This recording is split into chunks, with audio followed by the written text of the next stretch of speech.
Hey, what's up, guys? This is Brian from Whisper Status 74, and this video is on Love, Death, and Robots. And like many of you, I have been addicted and obsessed with this series. Was totally caught off guard when it released, and have been watching all of them numerous times, which says a lot considering that I haven't really watched any new content more than once, whether it's going back to the movies or even films that I buy on 4K Blu-ray that I enjoy. I don't watch them the way I used to watch classic films like The Thing and Aliens and Terminator over and over and over again. But this anthology, I have watched several of them over again and actually have them playing in the background very much like music, whether it's on my projector, on my display that you're looking at, on my iPad, in the gym. And the one that I watch over and over is Sonny's Edge. Now, there will be spoilers in this video, as many of you have seen it. If you haven't seen Sonny's Edge or any of them, go back and watch them. But this one broke my heart. And when I first came across this anthology, I was literally, first thing in the morning, on the treadmill and fire it up. And Sonny's Edge was the first one that came up. Now, there's some controversy on, depending on your sexuality, that Netflix has fed the list to different people as far as what sequence the videos play in. So it might not have been number one for you on analytics. Number one for me was Sonny's Edge. Watching it, right from the very first scene, I wanted to know more about this world, this Blade Runner-esque world, when it was, how it got there. Immediately wanted to know more. Now, upon first viewing, there was something very typical about her character, Sonny's character, which you see in the frame here, that we haven't seen in video games or animation many, many times before. And with such limited dialogue and the tattoos and the scars, something about her still grabbed me. Something about her character, we'll explore a little bit towards the end of the video, she broke my heart. With this ending, the way it ended so abruptly, leaving so many questions, she broke my heart. So I know a lot of you want an expanded universe. Unfortunately, there isn't one, and unfortunately, this character, the one you see in frame, doesn't really make it. It's not clear what she is, if she's a clone but it leaves you with those questions. And the more I watch this, the more I repeat view it. It's interesting seeing how disconnected she is here, how when they're talking in the background, she's just kind of using the remote to move the creature into place, as if she's a servant.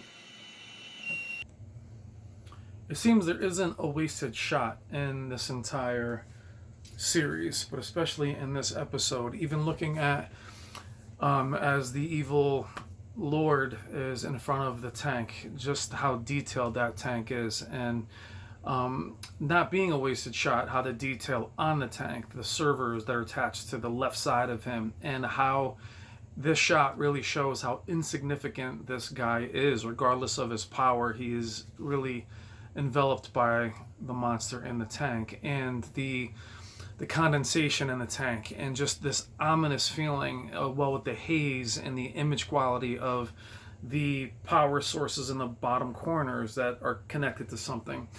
The amount of detail in this entire episode is staggering and tells a story all by itself.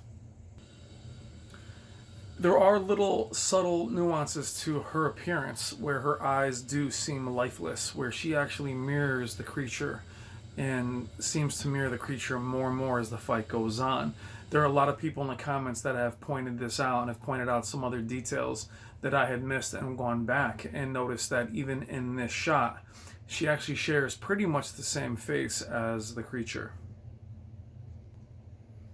The detail on her face, the depth of the scar can really be shown here, as well as the clothing, the tattoos, her piercings, and the hair texture. What you can't see in the image, which was also pointed out in the comments, which you have to go back and look, is the link that is attached to her head that links her to the creature. You can't see it here, but it's actually green, meaning that the link is active, but it's a go. It's green. Here the link is green. You actually can't see it here, but there's a skull right where he's actually deactivating Sonny. and reactivating carnivore, meaning he's deactivating the link to her. She's the puppet. And here, her A link is now red, meaning that the opposite, the other character on the other side, the amped up, jacked up guy, his is, red until he activates the monster, and his turns green, meaning he has control, where this is the other way, where the monsters had control of her the entire time and then deactivates her to be her true self. Amazing. I even thought this part was clever with having the announcer in the ring. It has this Bioshock, someone else in the comments pointed out, Dishonored, steampunk, very detailed outfit, gold chain underneath. He's an announcer, and then as they begin to fight, he fades out as he's a hologram. Like, it just makes sense, and it's just clever, and I wish I could show you it in motion, but just even seeing the machine fade away, even having this device pull away, it just fits so well. And I love, upon first viewing, seeing her in this meditative state. You really do think that she's really focusing and she has this Zen quality about her. But it's amazing to think that she's actually not even active, that she's just a puppet, and the real entity is actually in the ring. And there was this moment when the creature looks at Sonny, and the eyes of the creature are more human than Sonny's were before, from that shot I showed you outside the tank.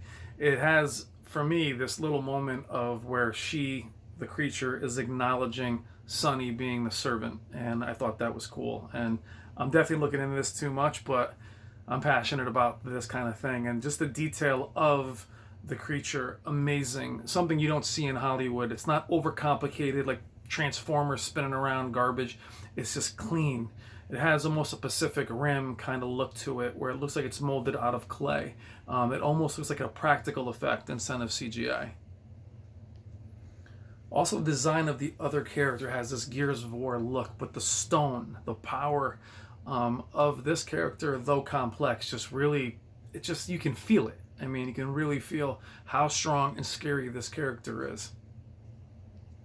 This obviously is cleaner in motion, but as she's scraping him in the torso, the chunks of him falling off, even though he is such a solid rock-like figure, is awesome. It's just little details on the floor, how the floor is cracked.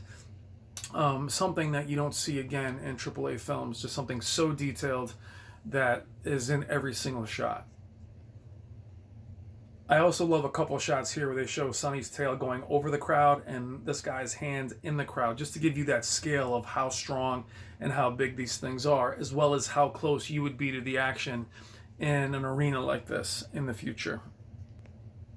Also, the nuances of the movements of the creature, whether they're getting hit, both of them, the anguish on their face in the movement, even here where she steps on his head, she kind of double taps to get a better fix on his head before she pulls his arm off. It's just that kind of detail in the creature's mouth, their eyes.